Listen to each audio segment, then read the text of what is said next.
కంచి కామకోటి శంకరమఠం విశాఖపట్నం వారి ఆహ్వానం మేరకు ఈ సాయంకాలంలో తిరుప్పావై వైభవం అనే అంశం మీదని డాక్టర్ వెంపటి రామనరసింహం గారు ప్రవచనం చేస్తారని మేము తెలియజేస్తున్నాము. మా ఆహ్వానాన్ని మన్నించి వచ్చిన మీ అందరికీ మేము స్వాగతం పలుకుతున్నాము. తిరుప్పావై అనే గ్రంథంలో అనండి, లేదా అవి 30 పాసురాలు. అవి విశాఖపట్నంలో మొట్టమొదటిగా దీన్ని అందించిన వారు మా గురుతుల్యులు శ్రీభాష్యం అప్పలాచార్యుల స్వామి వారు.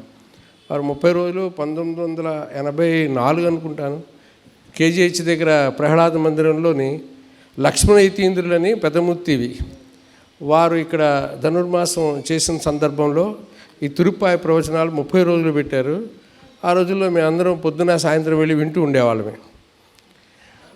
ఆ గ్రంథంలో ముఖ్యమైన విషయం ఏంటంటే వాళ్ళు ప్రతిపాదించింది నాకు అర్థమైంది ఏంటంటే, ఒక భక్తుడు ఆడవచ్చు మగవచ్చు భగవంతుని ఎలా చేరుకోవాలి.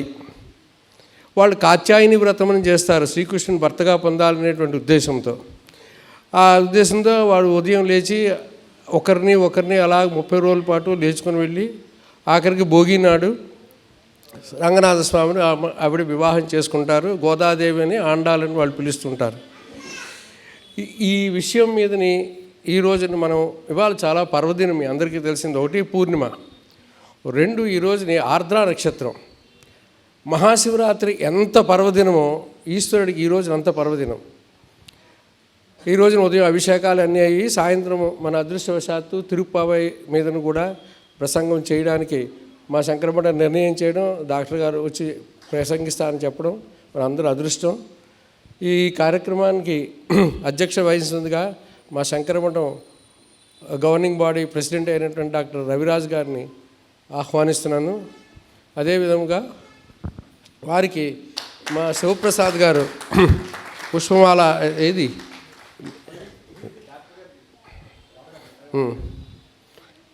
వారికి బొకే అందచేయవలసిందిగా కోరుకుంటున్నాం.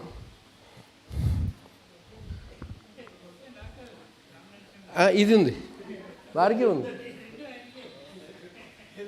అలా కాదు.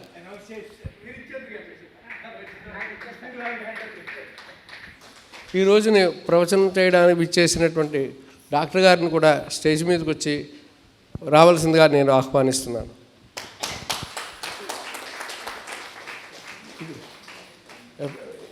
తీసుకెళ్ళి చేయండి.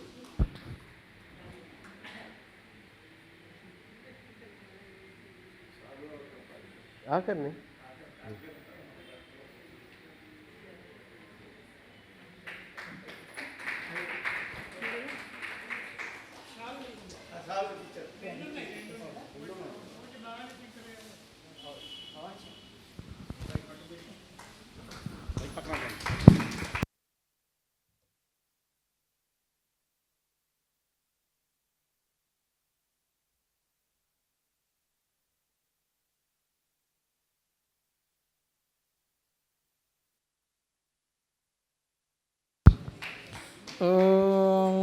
दिवस्परि प्रथमं जज्ञे अग्निरस्मद्वितीयं परिजातवेदाः तृतीयमुत्सुनुम्ना अजस्रमिन्धान एनञ्जरते स्वाधीः शुचिः पावकवन्द्योऽग्ने बृहद्विरोचसे तङ्घृतेभिराहुतः दुषानो रुक्म उर्व्याद्यद्यौ दुर्मर्षमायुश्रिये रुचानः अग्निरमृतो अभवद्दयोभिर्यते नन्द्यौरजनयत्सुरेताः आयदिशे नृपतिन्ते ज आनक्षचिरेतो निषिक्तं द्यौरभीके अग्निः शर्धमनभत्यं युवानग्स्वाधियं जनयत्सोदयच्च स तेजीयसा मनसा त्वोत उत शिक्षस्वपत्यस्य शिक्षोः अग्नेरायो नृतमस्य प्रभूतौ भूयामते सुष्ठुतयश्च वस्वः अग्ने सहन्तमाभरद्युम्नस्य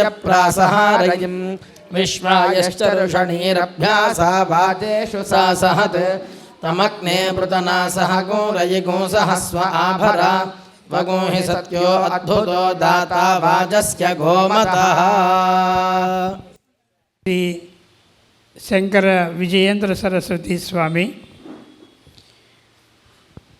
అలాగే పూజ్య శ్రీ సత్య చంద్రశేఖరేంద్ర సరస్వతి స్వామి వారి పాదపద్మాలకి నమస్కారం చేస్తూ ఈరోజు శంకరమఠానికి విచ్చేసిన భగవద్భక్తులందరికీ నా హృదయపూర్వక నమస్కారాలు, స్వాగతం కూడా. శృతి స్మృతి పురాణానాం ఆలయం కరుణాలయం నమామి భగవత్పాద శంకరం లోకశంకరం. జయ జయ శంకర, హర హర శంకర. ఈరోజు ఈ నెలంతా కూడా ధనుర్మాసం, చాలా ఉత్కృష్టమైన మాసం. మీకు అందరికీ తెలుసు, ఈ టైంలో మన వాతావరణం కూడా చాలా ఆహ్లాదకరంగా ఉంటుంది. ఎప్పుడు ఎండ వేడిమితో ఉండే మన ప్రాంతాల్లో, ఇక్కడే కాకుండా ఇంకా సౌత్లో అంటే తమిళనాడులో కూడా చాలా చల్లగా ఉండడం, చలి వేస్తూ ఉండడం, మంచు కురవడం కూడా జరుగుతూ ఉంటుంది. ఇటువంటి మాసంలో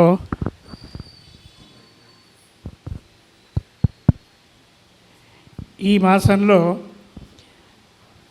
ధనుర్మాసంలో మనందరం కూడా ఈరోజు ఇక్కడ తిరుప్పావై వైభవం గురించి వినడానికి మనం వచ్చాం. దీన్ని మన ప్రముఖ ఆధ్యాత్మికవేత్తనిగా మీకు పరిచయం చేస్తున్నాను. మామూలుగా అందరికీ ఆయన సుపరిచితులు, డాక్టర్ వెంపటి రామనరసింహం గారు. రామనరసింహం గారు మన ఆంధ్ర మెడికల్ కాలేజీలో, కింగ్ జార్జ్ హాస్పిటల్లో ప్రొఫెసర్ ఆఫ్ మెడిసిన్గా పనిచేశారు. ఆ తర్వాత ఆయన అడిషనల్ డైరెక్టర్ ఆఫ్ మెడికల్ ఎడ్యుకేషన్గా ప్రమోట్ అయ్యారు. తర్వాత ఇక్కడి నుంచి బదిలీ మీద విజయవాడ సిద్ధార్థ మెడికల్ కాలేజీ, అక్కడ హాస్పిటల్కి సూపరింటెండెంట్గా కూడా పనిచేశారు. ఆ తర్వాత వారు విశ్రాంతిగా తీసుకుంటున్నారు ప్రస్తుతం, రిటైర్మెంట్ తర్వాత.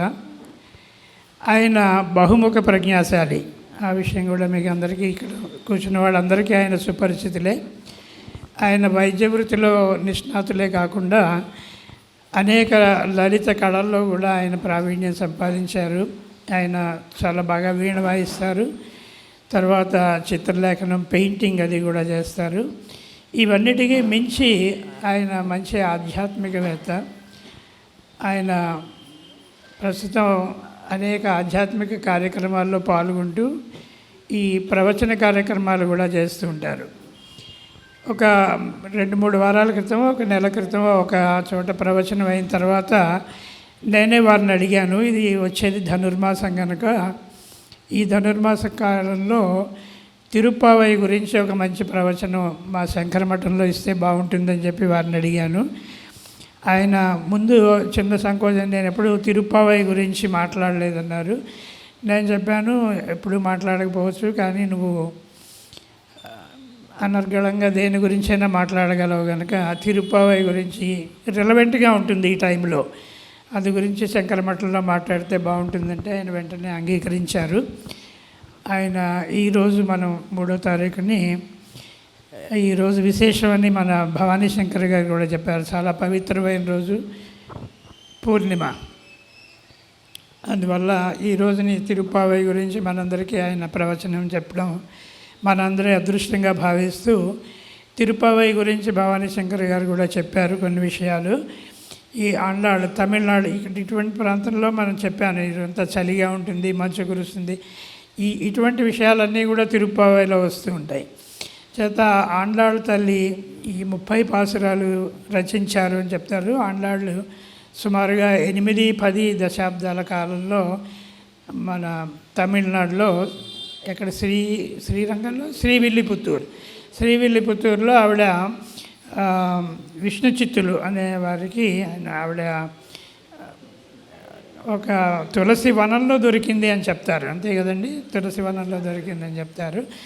సో తర్వాత ఆవిడ చాలా చిన్న వయసులోనే వీటిని 30 పాసురాలు ఆవిడ రచించారు. ఇవన్నీ కూడా తమిళంలో ఉంటాయి. చేత ఈ 30 పాసురాలు కూడా చాలా ప్రాచుర్యం పొందాయి. ఎంత ప్రాచుర్యం పొందాయంటే ఇవి ఈ వేదాలన్నిటికీ ఒక సారం అని, అలాగే మన వీటన్నిటికీ ఉపనిషత్తులన్నిటికీ కూడా సారాంశం అని చెప్తారు. అంతటి గూఢార్థాలు ఇందులో నిబిడీకృతమైనవి ఉన్నాయని. కానీ బ్రాడ్గా మనకి పైకి తెలిసేది ఏంటంటే శ్రీకృష్ణుడికి, అదే విష్ణుమూర్తికి ఇవన్నీ కూడా ఆరాధన కింద. శ్రీకృష్ణ పరమాత్మని గోపికలు ఉదయం పూట లేపడం, ఒక్కొక్క పాసురంలో ఒక్కొక్క విధంగా వారిని, అలాగే నందగోపుణ్ణి, కృష్ణుణ్ణి, బలరాముణ్ణి, వీళ్ళందరినీ కూడా ఉదయం పూట లేపడం, తర్వాత వ్రతం ఆచరించడం. తర్వాత అల్టిమేట్గా గోదాదేవి, అంటే గోదాదేవి తను ఒక గోపికగా ఊహించుకుంటుంది. సో ఇవన్నీ కూడా రామనరసింహ గారు చెప్తారు. ఈ రకంగా ఉండడం వల్ల ఇది చాలా ప్రాచుర్యం పొందింది. ఇంకా ఎంత ప్రాచుర్యం పొందింది అంటే ఈ థాయిలాండ్లో రాజుని కరోనేట్ చేసినప్పుడు తిరుప్పావై చదువుతారట. అది చాలా సంవత్సరాలుగా నడుస్తున్న చరిత్ర. అంచేత దక్షిణ భారతదేశంలోనూ అలాగే ఈ థాయిలాండ్ మిగతా కంట్రీస్లో కూడా ఇది చాలా ప్రాచుర్యం పొందిన తిరుప్పావై. అందుకని ఈ తిరుప్పావై దాని వైభవం గురించి ఈరోజు మనం రామనరసింహ గారి నోటి ద్వారా మనం విందాం. అందుకని వారిని ప్రవచనం చేయవలసిందిగా నేను కోరుతున్నాను. ముందుగా నాకు ఈ అవకాశం ఇచ్చినందుకు రవిరాజు గారికి ధన్యవాదాలు చెప్పుకుంటున్నాను. చాలా సంవత్సరాల కిందట నేను కార్డియాలజీ వార్డులో పనిచేస్తూ ఉండగా సడన్గా ఒక ఆయనకి సీరియస్గా ఉంది, అటెండ్ అవ్వమన్నారు. నేను పరిగెత్తుకుంటూ వెళ్ళి చూసేటప్పటికి ఆయన కార్డియాక్ అరెస్ట్ వచ్చింది. ఆయన రివైవ్ చేయడానికి నాకు చాలా ఇబ్బంది అయింది. ఇబ్బంది అయ్యాక తర్వాత ఎవరో చెప్పారు, ఆయన శ్రీభాష్యం అప్పలాచార్యులు గారు, ఆయన చాలా గొప్పవాడు. ఆయన నన్ను అడిగిన ప్రశ్న ఒకటి, ఎన్ని రోజులకు నేను ఇంట్లోంచి బయటికి వెళ్ళొచ్చును అండి అని. 15 రోజుల తర్వాత వెళ్ళొచ్చునండి అన్నాను. 15వ రోజున ఆయన మా ఇంటికి నాకు బట్టలు, ఒక కృష్ణుడి విగ్రహం, ఒక తిరుప్పావి పుస్తకం పట్టుకొచ్చి ఇచ్చారు. నేను పుస్తకం ఎప్పుడు రాసిన మొట్టమొదటి బుక్ ఎప్పుడు మా ఇంట్లో శ్రీరాముడి దగ్గర పెడతానండి, ఈసారి మొట్టమొదటి బుక్ మీ దగ్గరికి తీసుకొచ్చానండి అన్నాడు. అది ఆయన గొప్పతనం. ఆయన అందరిలో శ్రీరాముడు చూడగలిగాడు. నా గొప్పతనం కాదు అక్కడ, ఆయన అందరిలో శ్రీరాముడు చూడగలిగాడు. అయిన తర్వాత ఆయనే నాకు సలహా ఒకటి ఇచ్చారు. ఎంవిపి కాలనీలో వెంకటేశ్వరుడు ఆలయం కడుతున్నారు, అందులో గోదాదేవి విగ్రహం ఇవ్వాలి అని. సరే, గోదాదేవి విగ్రహం నేను ఇచ్చాను.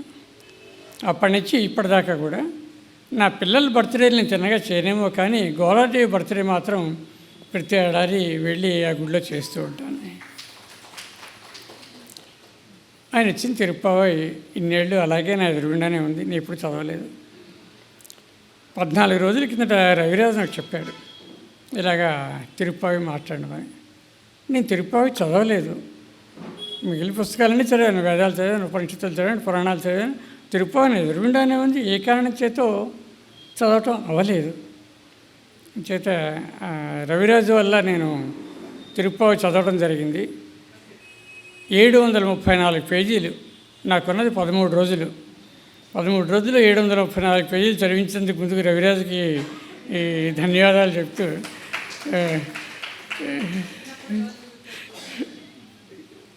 తిరుప్పావి మొదలెడతాను.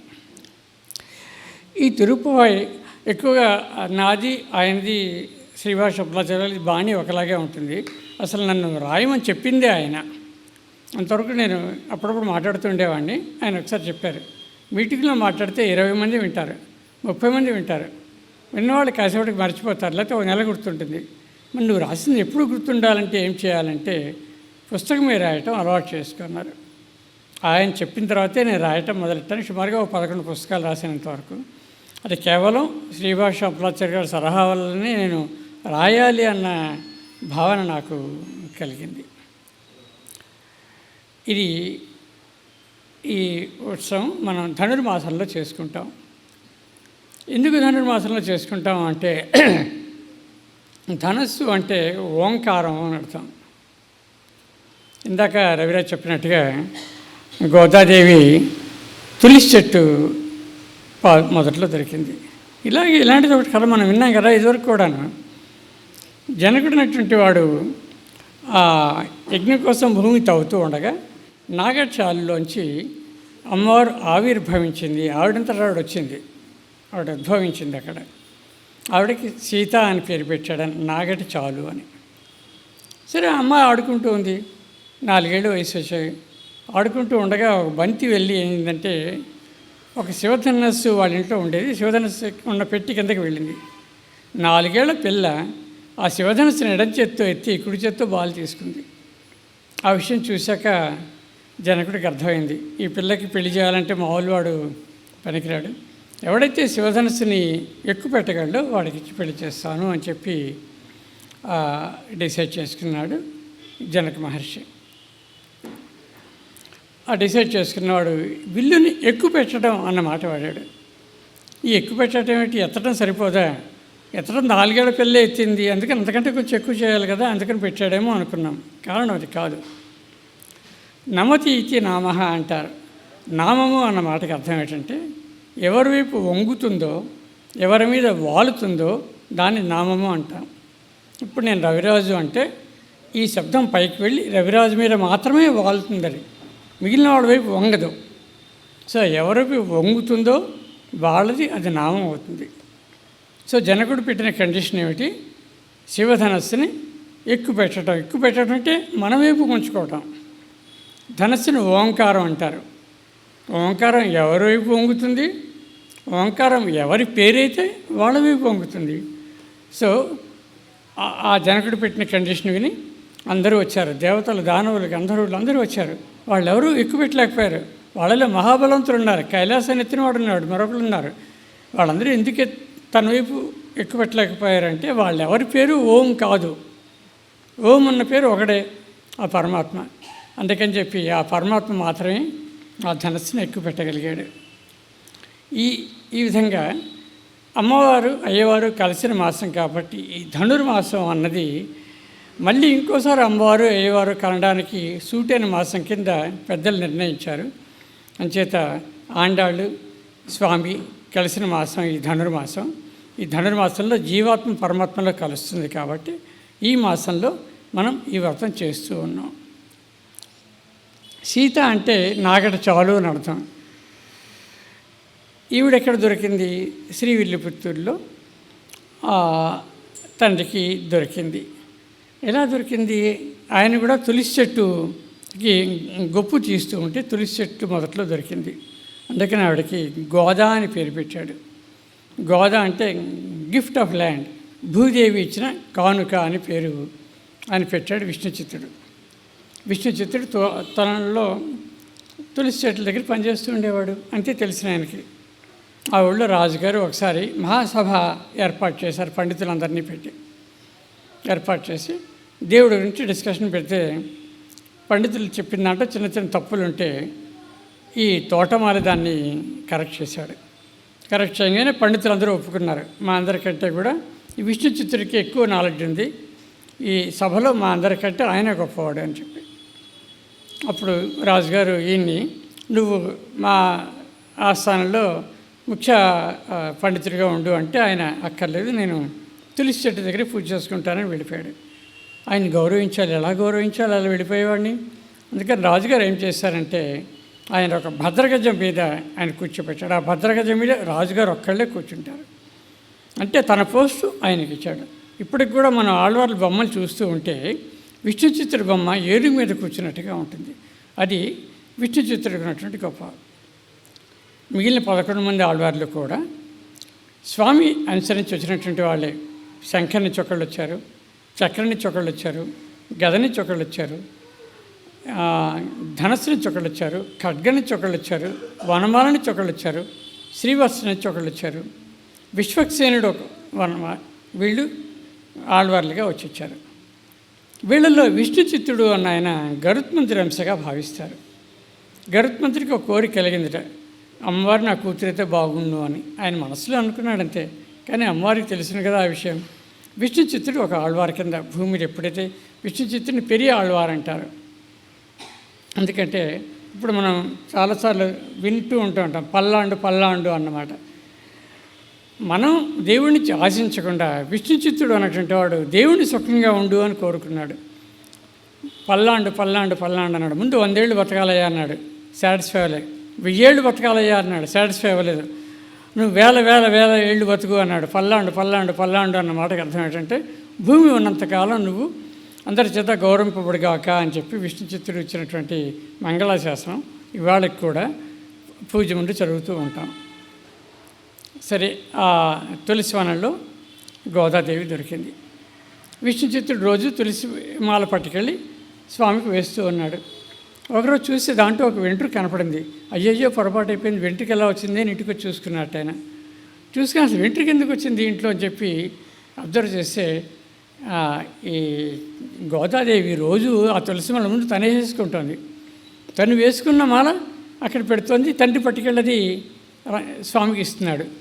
అయ్యో ఎంత పొరపాటు అయింది, నా నుంచి ఎంత తప్పు చేశాను అనుకుని ఆయన అలా కాకుండా మర్నాడు చాలా జాగ్రత్తగా పట్టుకెళ్ళి స్వామికి వేసేట. స్వామి ఆ మాల కింద పడిపోయింది. స్వామి సాటిస్ఫై అవ్వలేదు. స్వామి కల్లో కనబడి చెప్పేట, నువ్వు గోదాకి వేసిన మాల నేను వేస్తేనే నాకు తృప్తిగా ఉంటుంది. గోదా ఎవరనుకుంటున్నావు? మహాలక్ష్మి. నువ్వు కోరుకున్నావు కాబట్టి గరుతుందిగా నీ ఇంట్లో పుట్టింది. అంచేత ఆవిడికి వేసిన మాలే నాకు వెయ్యి ఎప్పుడు అని అడిగాడు. అంచేత ఆ రోజు నుంచి ఆ మాలే వేశారు. అందుకని ఆవిడని ఆముక్త మాల్యద అంటారు.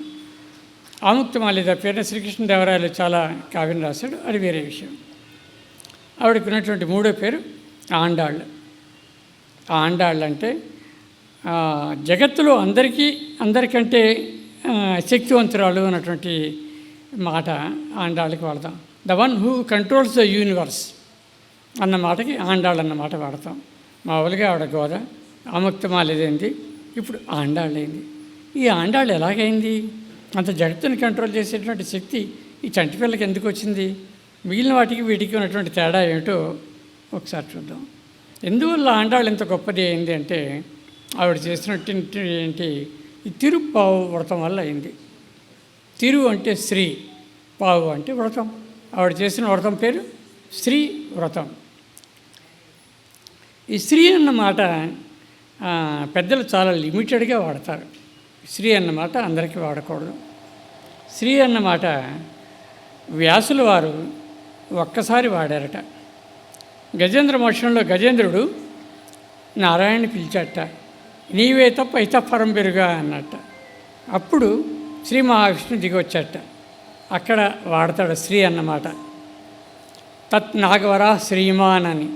ఎప్పుడు స్త్రీ వచ్చింది గజేంద్రుడికి, ఎప్పుడైతే విష్ణు తప్పించి ఇంకోళ్ళు గతి లేరు అని అనుకున్నాడో అప్పుడు ఆయన స్త్రీ అయ్యాడు. అప్పుడు స్త్రీ అన్నమాట ఆయనకి ఇచ్చారు. వాల్మీకి 2 సార్లు స్త్రీ అన్నమాట వాడాడు. లక్ష్మణుడికి స్త్రీ అన్నమాట వాడాడు. స్త్రీ అంటే డబ్బులు ఉన్నవాడు. లక్ష్మణుడు అన్న డబ్బులు ఉన్నవాడే. లక్ష్మణుడికి ఏం డబ్బులు ఉన్నాయి?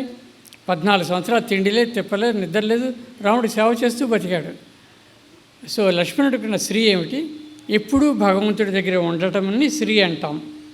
భగవంతుడు తప్ప ఇంకో లేడు అని అనుకోవటాన్ని స్త్రీ అంటాం. భగవంతుడు దగ్గర ఎప్పుడూ ఉండటాన్ని స్త్రీ అంటాం. వాల్మీకి ఇంకోసారి స్త్రీ అన్నమాట వాడాడు. అది విభీషణుడికి వాడాడు. రావణాసురుడు, కుంభకర్ణుడు, విభీషణుడు ముగ్గురు 10,000 సంవత్సరాలు తపస్సు చేశారు. రావణాసురుడు అన్నటువంటి వాడు ఏదో కోరికలు కోరుకున్నాడు. చిరంజీవత్వం కోరుకుంటే రావణాసుడికి ఇవ్వలేదు. సరే, కుంభకర్ణుడు ఏదో కోరుకున్నాడు. చివరివాడు విభీషణుడు. ఏం కావాలయ్యా అని అడిగాడు బ్రహ్మ. అడిగితే నాకు విష్ణు భక్తిని వరంగా ఇయ్యి అన్నాడు విభీషణుడు. ముగ్గురు ఈక్వల్గా తపస్సు చేశారు. కానీ రావణాసురుడికి చిరంజీవత్వం అడిగితే ఇవ్వలేదు. కానీ బ్రహ్మ అడగకుండా విభీషణుడికి చిరంజీవత్వం ఇచ్చాట. నీ అన్న చిరంజీవత్వానికి అర్హుడు కాదు, నువ్వు విష్ణు భక్తిని కోరావు, విష్ణు భక్తి ఎప్పుడూ ఉండాలి, అందుకని నువ్వు చిరంజీవిగా ఉండు అని అక్కడ స్త్రీ అన్నమాట వాడాడు. ఎవరైతే నిత్యం విష్ణు భక్తితో ఉంటారో వాళ్ళకి స్త్రీ వాడాలి. ఎవరైతే దేవుడి దగ్గర ఎప్పుడూ ఉంటారో వాళ్ళకి స్త్రీ వాడాలి. దేవుడు తప్పించి ఇంకోటి గతి లేదు అనుకున్న వాడికి స్త్రీ వాడాలి. ఈ 3 సందర్భాల్లో మాత్రమే స్త్రీ వాడాలి అని చెప్పి వేదంలో చెప్పబడి, ఇక్కడ ఈ వ్రతం పేరు మనం స్త్రీ అని వాడుతున్నాం. ఈ వ్రతం చేసేది ఎవళ్ళు? మహర్షుల, రాజుల, పండితుల? ఒక చిన్న 14 ఏళ్ళ అమ్మాయి, ఆమె ఏం తెలియదు, వేదాంగాలు తెలియలేదు, యమనియమ ఆసన ప్రాణాయామాలు తెలియదు, ధనేతరాలు తెలియదు, పూజ చేసే పద్ధతి తెలియదు. తన తోటి స్నేహితుల్ని వేసుకుని 15 ఏళ్ల పిల్లల్ని వేసుకుని బయలుదేరింది. ఎక్కడికి బయలుదేరింది? ఆ జగన్నాథుడిని పొందడానికి బయలుదేరింది. జగన్నాథుడి దగ్గరికి బయలుదేరలేదు ఈవిడ, జగన్నాథుడిని స్వంతం చేసుకోవడానికి బయలుదేరింది ఈవిడ. ఇది చాలా ఆశ్చర్యకరమైనటువంటి విషయం. ఎందుకంటే మోక్షాన్ని గురించి చెబుతూ సాలోక్యము, సామీప్యము, సారూప్యము, సాయుజ్యము అన్న మాటలు వాడతాం. బాగా పుణ్యం చేస్తే వైకుంఠానికి వెళ్తారట. సాలోక్యం, వైకుంఠానికి వెళ్ళినా విష్ణువు కనపడకపోవచ్చు. వైకుంఠం చాలా పెద్ద ప్లేస్, బోల్డ్ మంది పుణ్యాత్ములు ఉన్నారు. అందుకని విష్ణువుని వాళ్ళు ఏడాదికి ఒకసారి కూడా చూస్తారో లేదు వైకుంఠానికి వెళ్ళినా. సో విష్ణు కొంచెం ఇంకా బాగా పుణ్యం చేసిన వాళ్ళు విష్ణువుని అప్పుడప్పుడు చూడగలరు. దాన్ని సామీప్యము అంటాం. ఇంకా బాగా పుణ్యం చేసిన వాళ్ళు సారూప్యము అంటాం. అంటే వాళ్ళకి శంఖం, చక్ర, గద ఉంటుంది. వీళ్ళని మనం చూస్తాం జయ విజయులు, అంత గొప్పవాళ్ళు వాళ్ళు. సారూప్యం చెందిన వాళ్ళు జయ విజయులు. ఇంకా చివరిది సాయుధ్యం, భగవంతుడిలో కలిసిపోవటం. మీరు ఇప్పుడు గోద ఏమిటి అడిగింది? ఈ 4 కాదే, భగవంతుడిని తనలో కలిపేసుకుందాం అనుకుంది. ఇంతకంటే హయ్యర్ లెవెల్ అడిగింది ఆవిడ. సాయుధ్యం కంటే కూడా హయ్యర్ లెవెల్ అడిగింది ఆవిడ. తను భగవంతుడిలో కలిసిపోతాను అంటలేదు, భగవంతుడిని తనలో కలిసిపోమని అడిగింది. అందుకని నిన్ను వ్రతాల కంటే, ఇంతవరకు భూమి మీద ఉన్నటువంటి వ్రతాలన్నిటికంటే, వేదాల్లో చెప్పబడినటువంటి వ్రతాలన్నిటికంటే, పురాణాల్లో చెప్పబడినటువంటి వ్రతాలన్నిటికంటే ఇది గొప్ప వ్రతం కింద పెద్దలు ఒప్పుకున్నారు. ఎందుకంటే ఇది అడిగింది ఆ 4 హయ్యర్ లెవెల్, మోర్ దాన్ సాయుధ్య, భగవంతుని తనలో కలుపుకోవడం అడిగింది. కాబట్టి ఇది అన్నిటికంటే గొప్పదైనటువంటి వ్రతం కింద భావిస్తూ ఉంటాం. రామాలయ కాలంలో, రామాయణంలో స్వామి అడవికి వెళ్ళాడు. అక్కడ 14,000 మంది రాక్షసులు ఉన్నారు, 16,000 మంది గోపికలు ఉన్నారు. అప్పట్లో కొంచెం మంచివాళ్ళు, ఋషులు ఉన్నారు. మంచివాళ్ళు కొంచెం ఎక్కువ మంది ఉండేవాళ్ళు, 2,000 మంది ఎక్కువ మంది ఉన్నారు. ఈ ఋషులందరూ రాముడిని చూసి మోహించారట. రాముడు అందం అంతటిది. రాముడు ఎక్కడ ఉండను అని అడిగాట. ఋషి ముఖంలో ఉండు, ఇంకో చోట ఉండు, ఇంకో చోట ఉండు, ఇంకో చోట ఉండు అని చెప్పారు 16,000 మంది ఋషులు. ఒక కోతి అందిట, నా హృదయంలో ఉండవయ్యా అని. ఆ మాట ఋషులు ఎవరు అనలేకపోయారు. ఈ 16,000 మంది ఋషులు వాళ్ళ తప్పు తెలుసుకున్నారు. అయ్యో మేము అనాల్సిన మాట కోతి అందా అని. అప్పుడు ఆ 16,000 మంది మళ్ళీ తిరిగి గోపికలై పుట్టి భగవంతుని తమ హృదయంలో ఉంచుకున్నారు. ఏ 16,000 మంది అయితే ముందు స్వామిని తమ హృదయంలో ఉంచుకోమని అడగలేదో వాళ్ళు తప్పు తెలుసుకుని 16,000 మంది గోపికలుగా పుట్టి స్వామిని తమ హృదయంలో ఉంచుకున్నారు. ఇప్పుడు మనం వినబోయేటువంటి ఈ గోద కూడా, ఈ గోదావతార గోపికలు కూడా ఆ మహర్షుల్లో భాగమే. బహుశా ఆ మహర్షుల్లో మనందరం కూడా భాగమేనేమో. మహర్షులు అంటే మగవాళ్ళే అవ్వక్కర్లేదు, అర్థమైంది. ఆత్మకి లింగభేదం లేదు, ఆడగా పుట్టచ్చును, మగగా పుట్టచ్చును. ఇక్కడ ఉన్నటువంటి వాళ్ళందరూ భగవంతుడి మీద ఎంతో నమ్మకం, ఎంతో గౌరవం ఉండకపోతే అసలు ఇట్లాంటి మీటింగ్కి రావాలని ఉద్దేశమే కలగదు. అంచేత ఇటువంటి ఉద్దేశం కలిగించడం ఈ గోదాదేవి చేసినటువంటి ముఖ్యమైనటువంటి ఈ విషయాల్లో ఒకటి. ఎక్కడికి ఎవరిని చేరదాం అనుకుంటోంది ఈ గోదాదేవి? మనస్సు, వాక్కు ఎక్కడికైతే చేరగలం అన్నది చెప్పి చాలా ధైర్యంగా ఉండేవాళ్ళ వాళ్ళు. మనస్సు, వాక్కు ఆ విష్ణువుని చూడడానికి బయలుదేరారు. ఎంత దూరం వెళ్ళినా ఆ విష్ణువుని పొందలేకపోయారు. ఇతో వాచ నివర్తంతే అప్రాప్య మనసా సహా. మనస్సు, వాక్కుకి అందలేదు ఆ పరమాత్మ. అటువంటి పరమాత్మని అందుకోవడానికి బయలుదేరారు ఈ 15,000 గోపికలు. అది అమాయకత్వం అనాలా, వేదసారం అనాలా, వాళ్ళకి భగవంతుడి మీద ఉన్నటువంటి నమ్మకం అనాలా?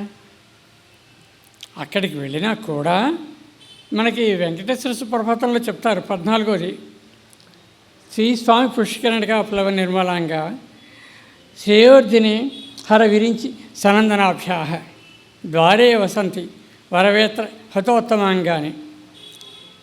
బ్రహ్మ, హరుడు, శివుడు, దేవతలు వీళ్ళందరూ ఆ స్వామి దర్శనం కోసం లైన్లో నుంచుంటారట. పుష్కరంలో స్నానం చేస్తూ ఉంటే అక్కడ ఉన్నటువంటి గేట్మెన్ జైవిజయులు ఏం చేస్తారంటే, వరవేత్రము అంటే గట్టిది, పొడుగాటిది, మనం చూస్తూ ఉంటాం జడ్జిలకి పాతకాలంలో పెట్టుకునేవాడు పెద్ద కర్ర. ఆ కర్రతో తలమి కొడుతూ ఉంటాడట, జరగండి తొందరగా వెళ్ళండి అని.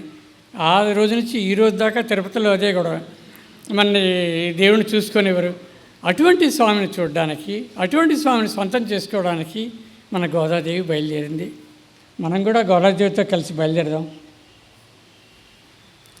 ఇప్పుడు నిర్ణయించిన ముహూర్తం ఎప్పుడు బయలుదేరాలి? అసలు ముహూర్తం అనేది ఎవరు పెట్టాలి? అందరిలోకి మొట్టమొదటి వాడు పెట్టాలి ముహూర్తం. ముహూర్తం పెట్టే అర్హత ఎవరికి ఉంది? బ్రహ్మదేవుడికి ఉంది.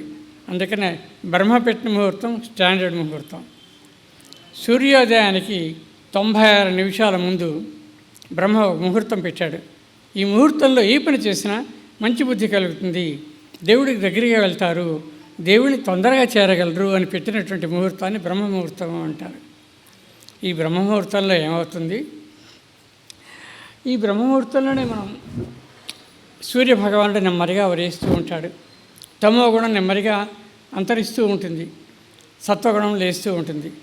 ఇలాగ సత్వగుణం మనకు తెలియకుండానే మన సంధ్యావందనం చేస్తూ ఉండగానే మనకు తెలియకుండా నెమ్మదిగా వెలుతురు వస్తూ ఉంటుంది. ఎవరిది వెలుతురు? జయశాసన సవితృమండల మధ్యవర్తి నారాయణ సరస్యాసన సన్నివిష్ట కీరువాన్ మకరకుండల వాన్ కిరీటి హరి హిరణ్య పురతల శంఖచక్ర.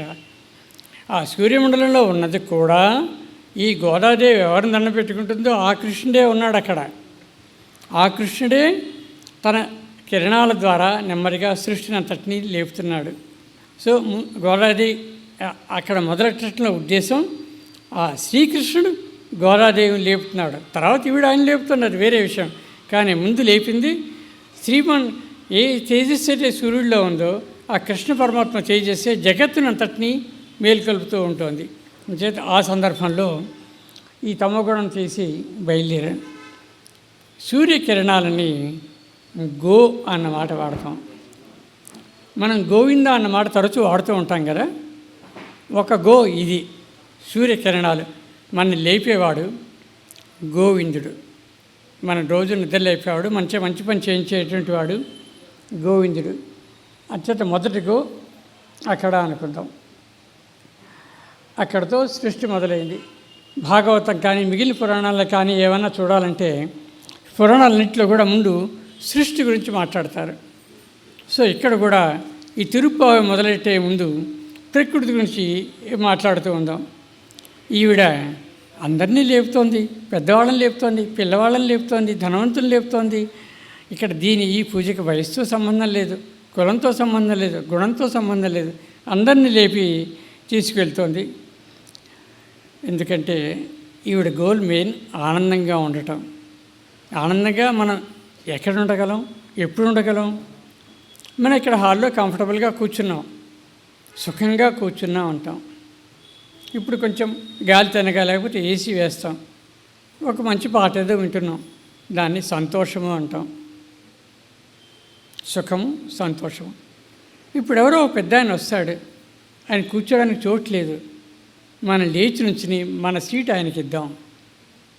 ఇందాక వచ్చింది సుఖం, సంతోషం. కానీ ఇప్పుడు ఈ పెద్ద ఆయన వచ్చినప్పుడు మనం లేచి ఆయనకి సీట్ ఇచ్చామే, అప్పుడు మనకి లోపల ఒక భావన కలుగుతుంది. ఆ భావన పేరు ఆనందం.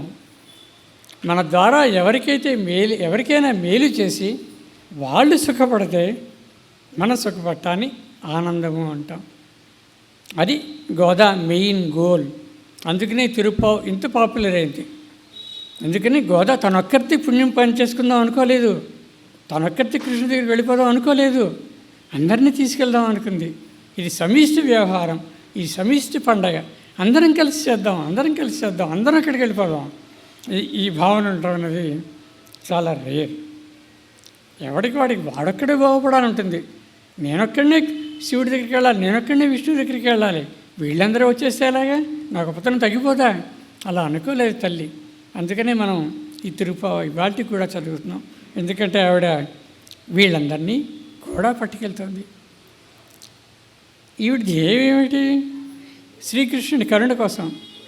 ఈ తర్వాత పాసురాలో వస్తుంది, వాన కోసం, పాడి పంటల కోసం, లోక కళ్యాణం కోసం, శ్రీకృష్ణుడి కరుణ కోసం కూడా. శ్రీకృష్ణుడి కరుణ చివరి అడిగింది, ముందు లోకమంతా బాగుండాలి అని అడిగింది గోదాదేవి. అందుకనే గోదాదేవి ఈ వ్రతం మొదలెట్టింది. ఇది మొదటి పాసురం అనుకుందాం. రెండవ పాసురంలో వ్రతకాలంలో ఉండవలసినటువంటి నియమాలు చెప్పింది. మనకి తెలిసిందే, ఇంత వేదాలు, ఇంత ఉపనిషత్తులు ఇవన్నీ చదివిన చివరికి సమ్మరి రెండే మాటలు, సత్యం వద, ధర్మం చర. ఇంతకంటే ఏం చదివినా ఏం లేదు, ఉన్న కథ ఇది.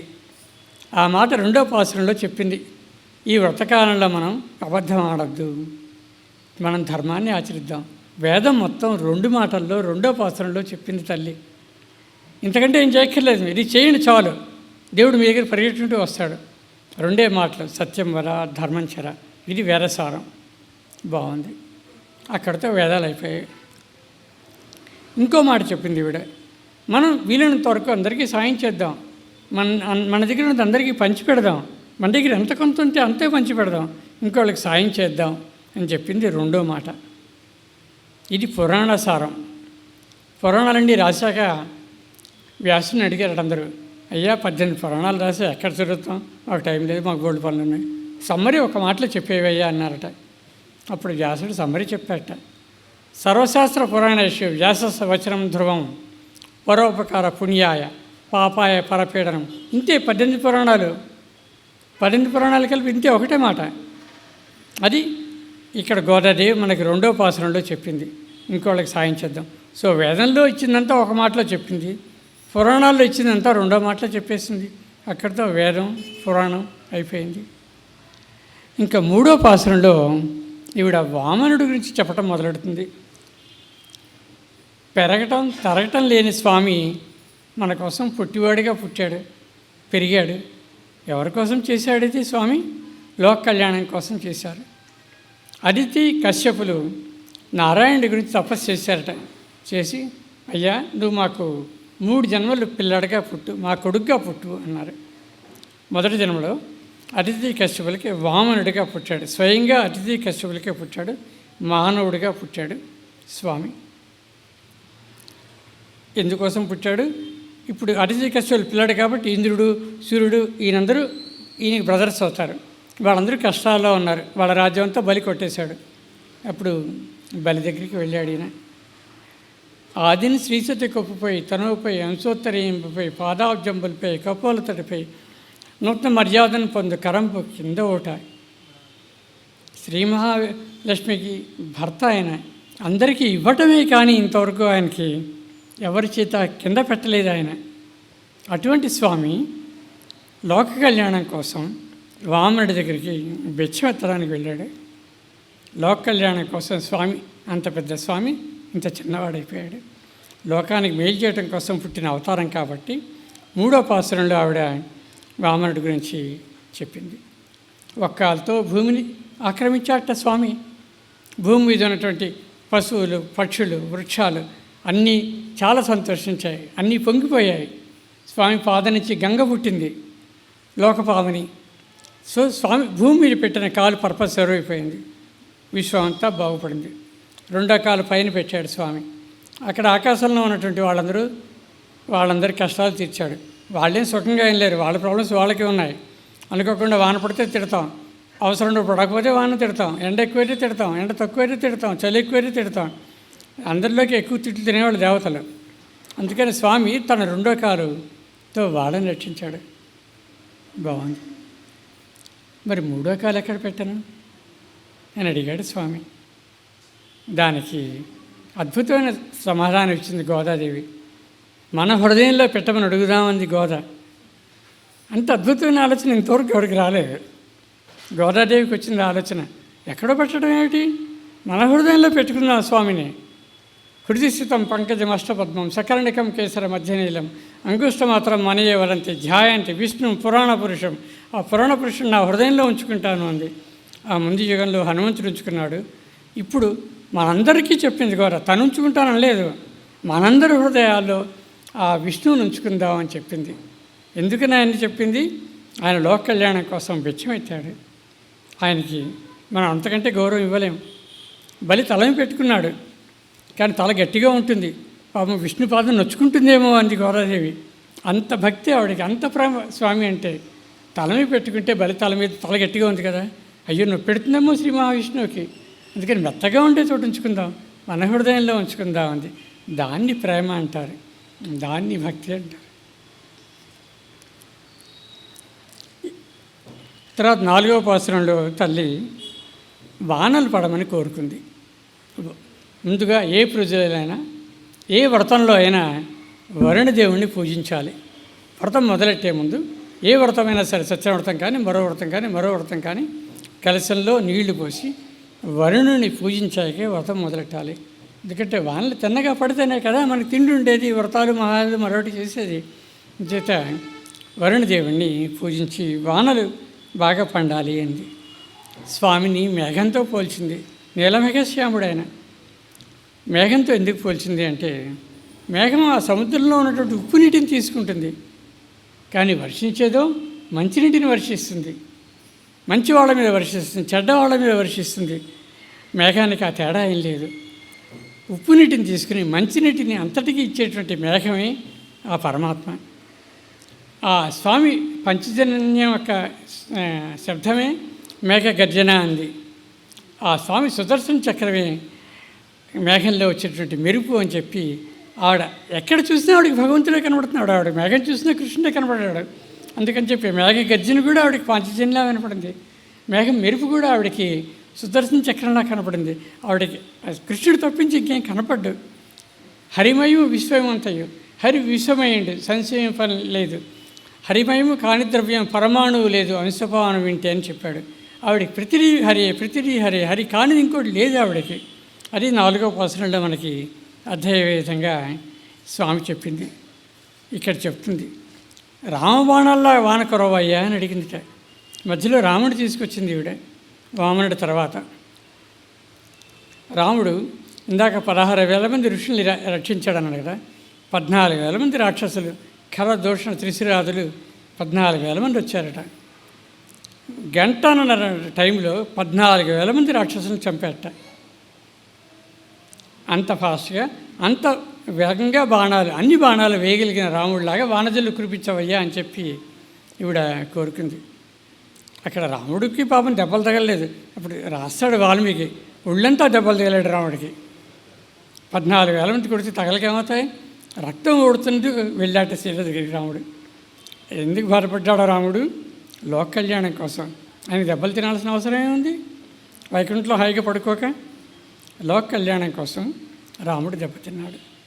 ఈ రాముడు ఇందాక మనం చెప్పాం కదా, అదితి కశ్యపులకి మొదటి కుమారుడు వామనుడు. ఆ అదితి కశ్యపులే దశరథుడు కౌశల్యగా జన్మించారు. వీళ్ళకి శ్రీరాముడు పుట్టాడు. ఈయన 12 నెలలు తల్లి గర్భంలో ఉన్నట్ట. అందరూ 9 నెలలు మోస్తే పాపం పిచ్చి తల్లి ఆ కౌశల్య అన్నాళ్ళు మోసింది. దీనికి రకరకాల ఎక్స్ప్లెనేషన్లు ఇస్తారు.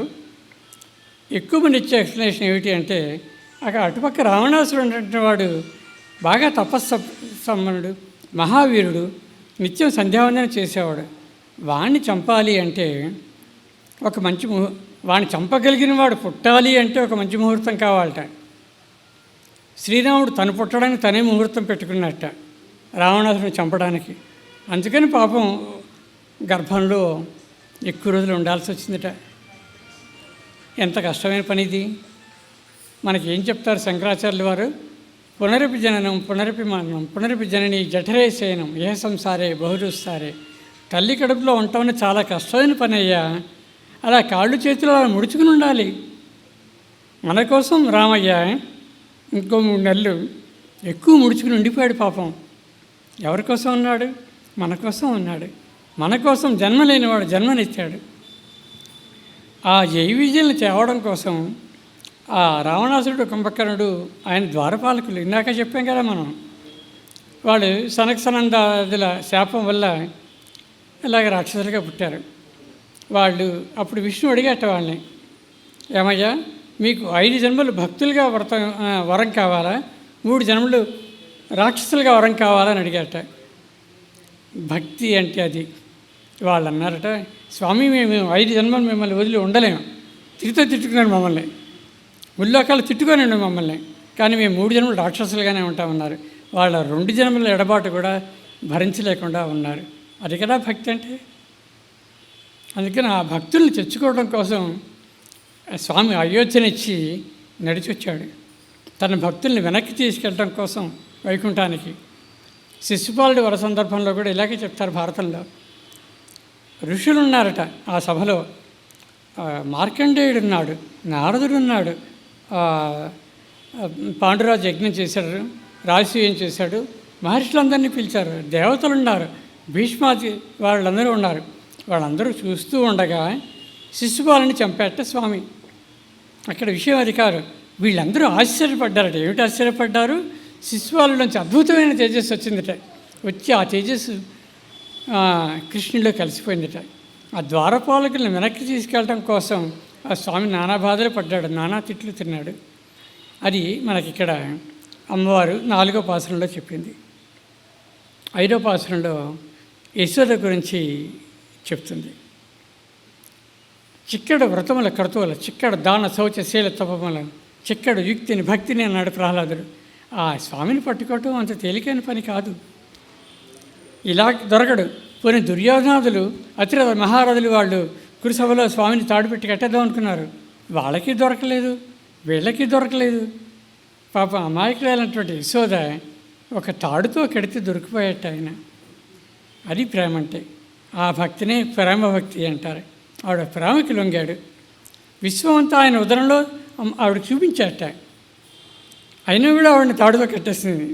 విశ్వమంతా ఆయన కడుపులో ఉందని తెలిసి కూడా అబ్బాబ్బే అది కాదు, వీడు నా కొడుకే అని చెప్పి త్రికరణ శుద్ధిగా నమ్మి ఆవిడ తాడుతో కట్టింది. దాము అంటే తాడు, దామోదరుడు అంటే తాడుతో కట్టేసింది.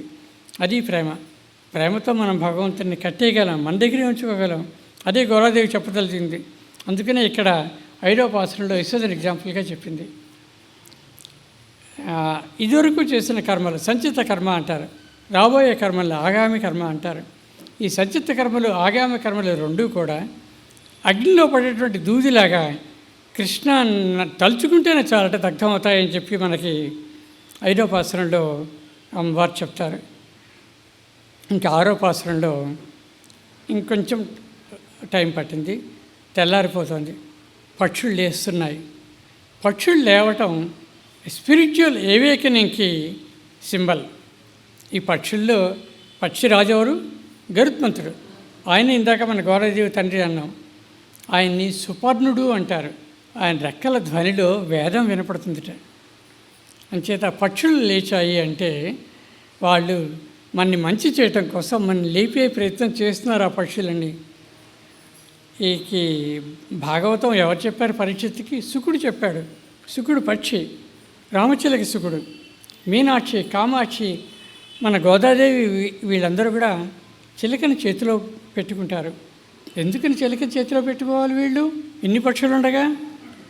చిలక అన్నది ప్రేమకి సింబల్, మన్మధుడి వాహనం. అంచేత ప్రేమ భక్తికి గుర్తు చిలక. స్వామి మీద ప్రేమ ఉంది అని తెలియచేయటం కోసం వాళ్ళు చిలకను పట్టుకున్నారు. చిలక అనేది మనం మాట్లాడిన మాట తిరిగి మాట్లాడగలదు. చాలా ఇంటెలిజెంట్ యానిమల్. శాస్త్ర విధంగా కూడా ఆవిడ చాలా గొప్పది, జ్ఞానం విషయంలో గొప్పది, కళల విషయంలో గొప్పది. అటువంటి చిలక లేచింది, కోకిలు లేచింది, పక్షులన్నీ లేచాయి.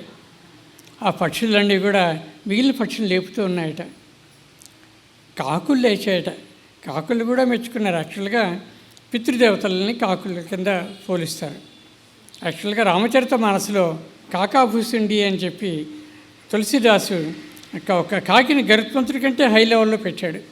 అంచేత ఈ పక్షులు లేవటం అన్న మాటకు అర్థం మనకి జ్ఞానోదయం చేయడానికి దేవతలు పక్షి రూపంలోనూ పితృదేవతల రూపంలో ఉన్నటువంటి పక్షులందరూ మనని లేపుతున్నారు. కనీసం అప్పటికైనా లేవాలి కదా. ఇది అది చెప్పడం కోసం మనకి పక్షులు లేచాయి, పక్షుల కలకల రావాలి విన్నాయి అని చెప్పి చెప్తూ ఉంటారు. ఇదే కోసంలో ఆవిడ పోతన విషయం కూడా చెప్పింది. ఇందాక వామనుడి విషయం చెప్పాం కదా మనం. వామనుడు చిన్న బాలుడు అలా నడుచు వెళ్తూ ఉంటే బలిచక్రవర్తికి ఒక చెల్లెలు ఉందిట. ఆవిడ చూసి చాలా ముచ్చటపడింది. ఎంత అందంగా ఉన్నాడు పిల్లాడు, ఈ పిల్లాడు నేను పాలిస్తే బాగుండు, నా కొడుకైతే బాగుండు కదా వీడు అనుకుందిట. ఆవిడ పేరు పోతన. ఆవిడ చిన్న వామనని లోపలికి వస్తుండగా చూసి ఏమనుకుంది? వాడికి పాలిద్దాం, వాడిని పెంచుకుంటాననుకుంది. కానీ ఒక 5 నిమిషాల తర్వాత వాళ్ళ అన్నం తొక్కేశాడు కదా, కోపం వచ్చింది, వీడిని చంపేద్దాం అనుకుంది. స్వామి 2 కోరికలు తీర్చడానికి అవకాశం ఇచ్చాడు. స్వామి ఏది అడిగితే ఇస్తాడు. అందుకని పోతనికి పాలిచ్చే అవకాశం ఇచ్చాడు, చంపడానికి అవకాశం ఇచ్చాడు. ఆవిడ చంపలేకపోయింది, అది వేరే విషయం. అంచేత ఆవిడ అహంకార మమకారాలు అనే స్థానాల ద్వారా స్వామికి విషయం ఇద్దాం అనుకుంది.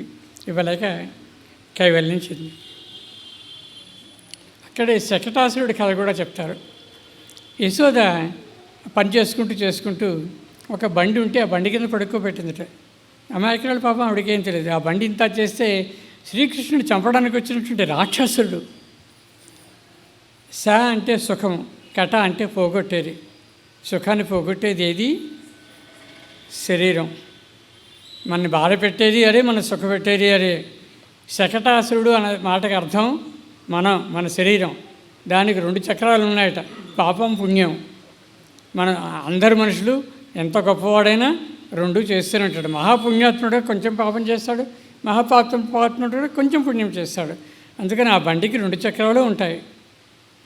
ఆ బండి నుంచి మనం బయటికి వెళ్ళాలంటే స్వామి పాదాలే శరణం. చంటివాడు ఇంకా నెల్ల పిల్లడు కూడా కాదు, ఆడుకుంటూ కాలుతో తన్నగానే ఆ శకటాసురుడి కైవల్యం వచ్చింది. ఇక్కడ శకటాసురుడి కరచపట్లో గోదాదేవి ఉద్దేశం, మన శరీరంతోనే మనం పాపం పుణ్యం 2 చేస్తున్నాం సుమా, శ్రీకృష్ణుని పాదాలు శరణ వేడండి, రక్షిస్తాడు అని చెప్పడం కోసం అక్కడ చెప్పింది. మనకు ఒక్కసారి మంచి బుద్ధి కలుగుతుంది, వెంటనే చెడ్డ బుద్ధి కలుగుతుంది. 2 కూడా స్వామి ఇవ్వగలడు, చెరిపేయగలడు అని చెప్పడానికి పోతన కథ చెప్పింది తల్లి.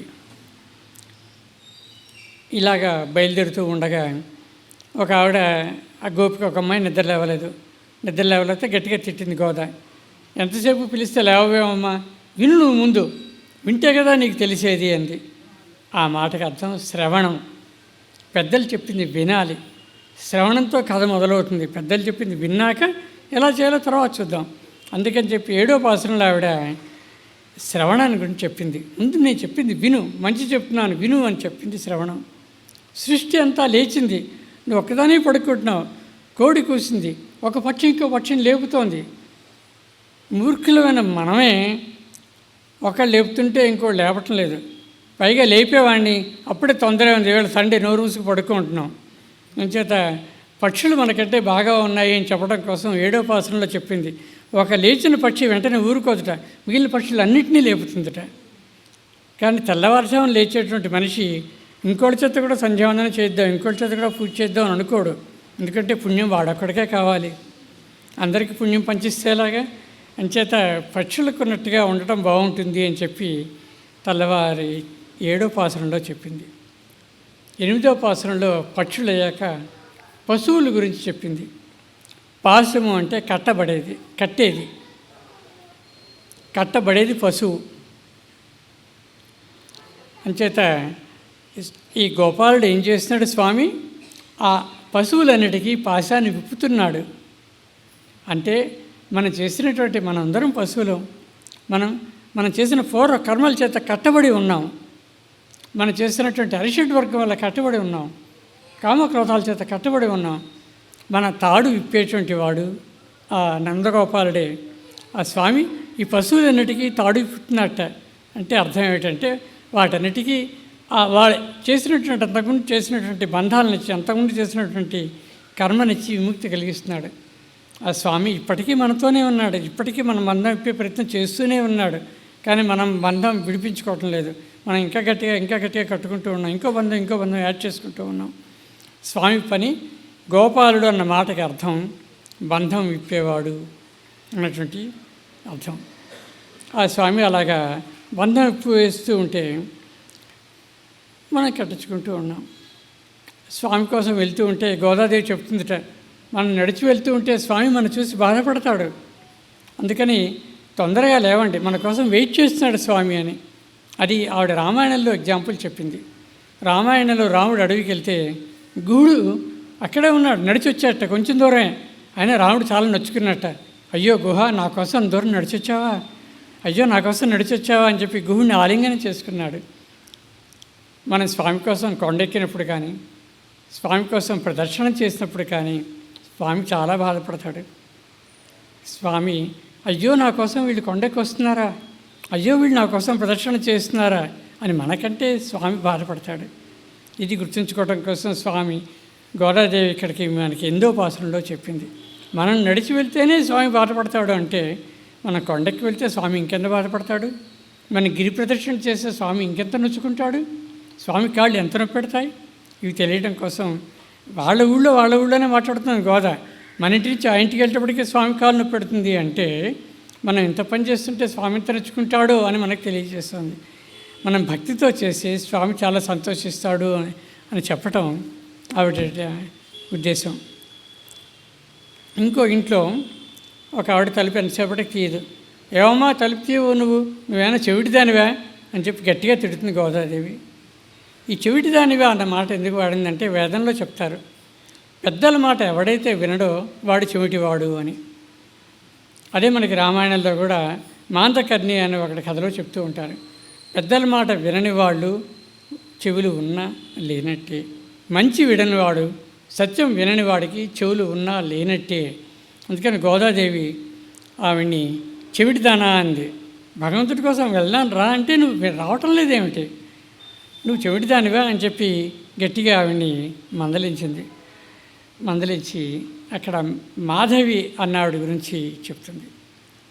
అక్కడ వాళ్ళిద్దరి అన్యోన్యత్వం చెప్తుంది. మా అంటే లక్ష్మీదేవి, మాధవ అంటే లక్ష్మీదేవి మొగుడు. బాగుంది. మరి మాధవి అంటే మాధవుడు వైఫ్. వాళ్ళు ఎంత క్లోజో చెప్పడానికి అదే మాట రిపీట్ చేసి చెప్పారు మనకి. మా అంటే లక్ష్మి, మాధవ అంటే లక్ష్మీదేవి మొగుడు. బాగుంది. మళ్ళీ మూడోసారి మాధవి అని ఎందుకు అనాలి? అక్కడ మా అనొచ్చు కదా. లక్ష్మీదేవి మొగుడికి వెళ్దామన్నారు, ఇంత మాట అనాల్సిన అవసరం లేదు. కానీ వాళ్ళిద్దరుండే అన్యోన్యతను తెలియటం కోసం మాధవి అన్న మాట వాడింది. మనం కూడా అన్యోన్యంగా శ్రీకృష్ణుడితో ఉందాము అని చెప్పడం కోసం ఇక్కడ ఈవిడ మాధవి అన్న మాట వాడింది. మనం మంగళం పాడంగానే వరమిస్తాట స్వామి. అటువంటి స్వామికి మంగళాశాసనం పాడదాం, మన స్వామిని సుఖంగా ఉండమని కోరుకుందాం అని చెప్పి 10వ దాంట్లో పాసురంలో చెప్తుంది.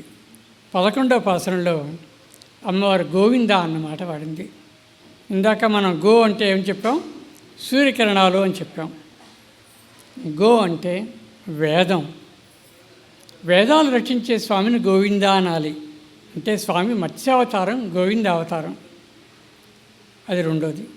గో అంటే భూమి, భూమిని రక్షించే స్వామిని గోవింద అనాలి.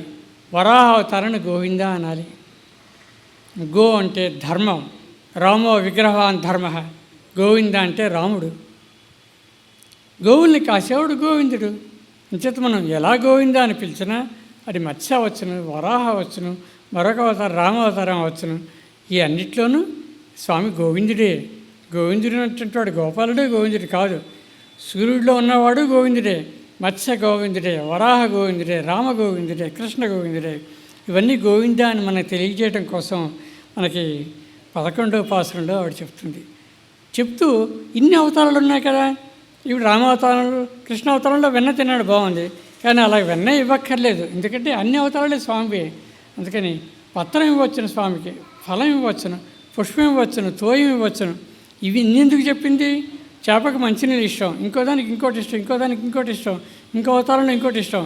అందుకని మనం 4గిట్లో ఏది ఇచ్చినా స్వామి సంతోషిస్తాడు. ఇవ్వటం భక్తితో ఇవ్వాలి, అది ఆవిడ చెప్పదలుచుకుంది. ఇక్కడ మనం ఏమి ఇచ్చినా భక్తితో ఇస్తే స్వామి సంతోషిస్తాడట. ఇక్కడ ఒక చిన్న మాట చెప్తుంది గోదాదేవి. మనం చదువుకోలేదు కదా, మనకు పూజ చేయటం రాదు కదా, మనం తప్పు పూజ చేస్తున్నామా? అలా అనుకోవద్దు.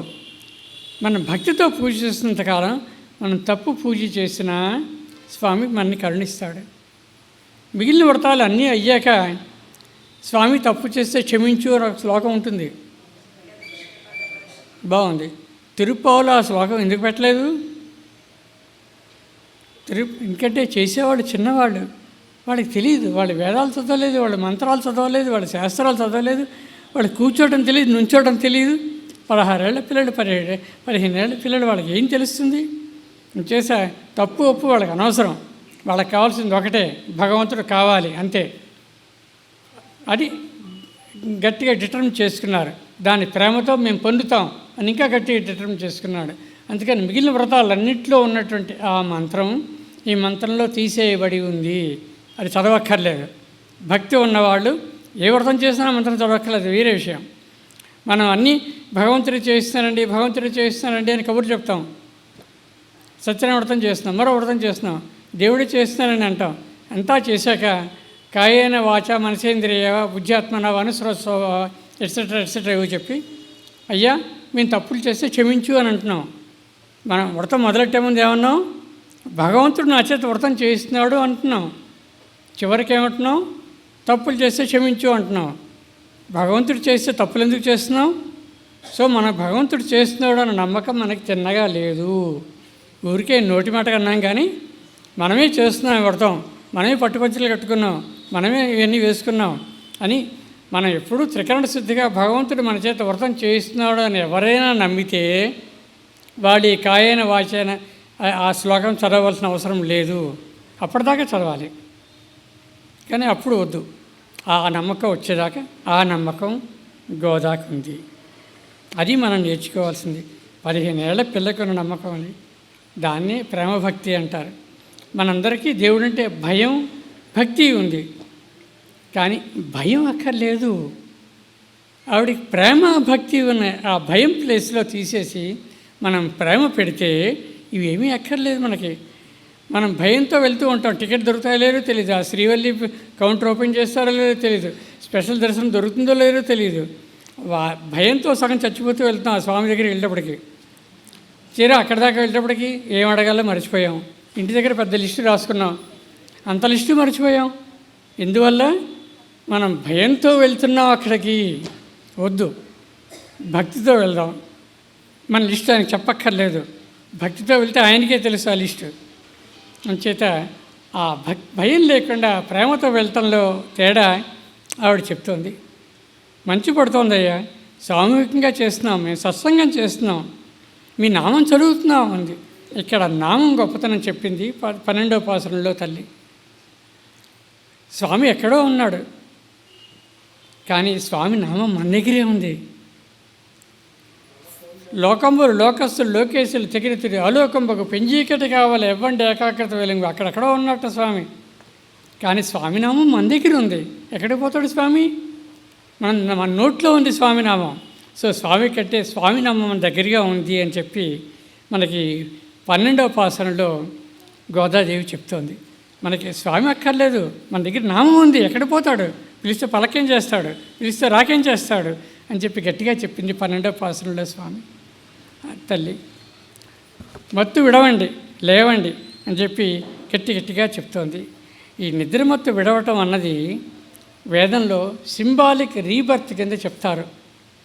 చల్లని నీళ్ళు స్నానం చేస్తే పూర్వజన్మ పోయినట్టే, కొత్త జన్మ మళ్ళీ వచ్చినట్టు అని వేదంలో చెప్పబడింది. ఎవరైతే బ్రహ్మముహూర్తంలో చల్లని నీళ్ళతో తలనిండా స్నానం చేస్తారో వాళ్ళకి అంతవరకు ఆ జన్మలో చేసినటువంటి పాపాలన్నీ నశిస్తాయి, కొత్త జన్మ మొదలైంది. This is spiritual rebirth. ఈ మాట స్వయంగా వేదంలో బ్రహ్మదేవుడు చెప్పాడు. చల్లనీళ్ళలో బ్రహ్మముహూర్తంలో తలకి స్నానం చేసినటువంటి వాడికి అంతకుముందు చేసిన పాపాలు పోతాయి. అప్పటి నుంచి భగవంతుడు నీకు మళ్ళీ కొత్త జన్మనిచ్చాడు. ఎందుకు ఇచ్చాడు కొత్త జన్మ? మంచి పని చేయడానికి ఇచ్చాడు, అది గుర్తుంచుకోవాలి. కొత్త జన్మ ఇవ్వడం మళ్ళీ చెడ్డ పని చేయడానికి ఇవ్వలేదు. ఇది అమ్మవారు మనకి 13వ పాసనంలో చెప్పింది. 14వ పాసనంలో ఇంకా ప్రకృతి అద్భుతంగా వండిస్తుంది. చెరువులో కలువలు వికసించాయట, తోటలో పువ్వులు పూసాయట. అవన్నీ కూడా కొన్ని పువ్వులకి మంచి వాసన ఉన్నాయట, కొన్ని లతలట లేవలేవట, వాటికి చెట్లు సాయం చేస్తున్నాయట. లత లేవలేవా నువ్వు, నేను నీకు ఉన్నాను సాయం చేస్తానని. పొదలు ఉన్నాయట, నేల మీద గడ్డి ఉందిట. వాటన్నింటి రకరకాల జాతులకు చెందినవి. మన బాటనీలో చదువుతాం కదా, స్పీసీస్ ఇంకేదో వేరు స్పీసీస్కి చెందినవన్నీ, వేరు జాతులకు చెందినవన్నీ కలిసి ఆనందంగా ఉన్నాయి ఆ వనంలో. దేనికోసం ఉన్నాయి? Goal common. అవన్నీ భగవంతుని పూజ చేయటం కోసం ఉన్నాయి. అందుకని చెప్పి గోల్ కామన్ అయినప్పుడు ఈ జాతులు, మతాలు, కులాలు ఇవి అడ్డురావు. అంచేత ఆ వనం యొక్క గొప్పతనం అన్నీ కలిసి ఉంటాం. ఆ వనంలో ఒక ఆళ్వారు ఉన్నట్ట, తొండరిప్పొడి ఆళ్వారని. ఆయన స్వామికి రోజు పూలమాల కట్టిస్తూ ఉంటాడు. విప్రనారాయణ అనే సినిమా వచ్చింది, ఆయన పేరే. తొండరిప్పొడి ఆళ్వారు ఆయన పేరు. ఆయన భగవంతుడు ఆయనకి దర్శనం ఇచ్చాట. ఏం కావాలో కోరుకున్నట్ట. అడిగితే నేను ఇక్కడే శ్రీరంగంలో ఉంటాను స్వామి అన్నట్ట. ఇదేమిట్రా, నేను వైకుంఠం మరొకటో పట్టుకుపోదామని వచ్చాను, నువ్వేమో శ్రీరంగంలో ఉంటానంటావు ఏంటంటే, స్వామి ఇక్కడికి నీ భక్తులు వస్తారు కదా, వాళ్ళ పాద ధూళి తగిలితే చాలు నాకు అన్నాడు తొండరిప్పొడి ఆళ్వారు. అందుకని ఆళ్వారులో ఆయన పేరు ఇప్పటికీ చెప్పుకుంటున్నాం, విప్రనారాయణ అన్న మాటకు అర్థం. నీ పాదకమల సేవయు, నీ పాదార్చకులు తోడినయ్యవు, నితాంతాపార భూతదయ్యు, తాపసమందారా నాకు దయచేయగలదు. భగవంతుడి సేవ అక్కర్లేదు మనకి, భగవంతుడు భక్తుల పాద ధూళి చాలన్నాడు ఆళ్వారు. అది చెప్పదలుచుకుంది ఆవిడ. ఈ 14వ పాసురంలో. ఈ 15వ పాసురంలో ఒక గోపిక అంటుందట, లేచా వస్తున్నాను అబద్ధం ఆడుతాను, ఇంకా లేవలేదు, పడుకునే ఉంది. ఆవిడకి చిన్న బద్ధకం, చిన్న భయం. అమ్మో, నందుడి కొడుకు రాజు, అంతటి గొప్పటివాడు, గోవర్ధనగిరి ఎత్తాడు, కంసుని చంపాడు, చాణూరు ముష్టిని చంపాడు, నన్ను వెళ్తే చూస్తాడా లేడో అన్న భయం. ఈ భయం అన్నది సగం ప్రాబ్లం మనకి. ఈ భయం వల్ల కంసుడు అన్నటువంటి వాడు దేవకిని వస్తేవాడిని అత్తింటికి తీసుకెళ్తున్నట్ట. ఆకాశవాణి చెప్పిందిట, 8వ గర్భం వాడు చంపుతాడా అని. ఇంకా కథ మొదలవ్వలేదు, అప్పుడే పెళ్ళయింది. ఆ 8వ గర్భం వాడు చంపుతాడని వీడు ఇన్నేళ్ళు భయపడుతూనే ఉన్నాడు ఈ కంసుడు అన్నటువంటి వాడు. ఎందుకని? వాడికి దేవుడి మీద నమ్మకం లేదు కాబట్టి. అదే పని నందుడి ఇంట్లో పెరిగాడు కృష్ణుడు. వారానికి ఒక రాక్షసుని పంపించేవాడు ఈ కంసుడు.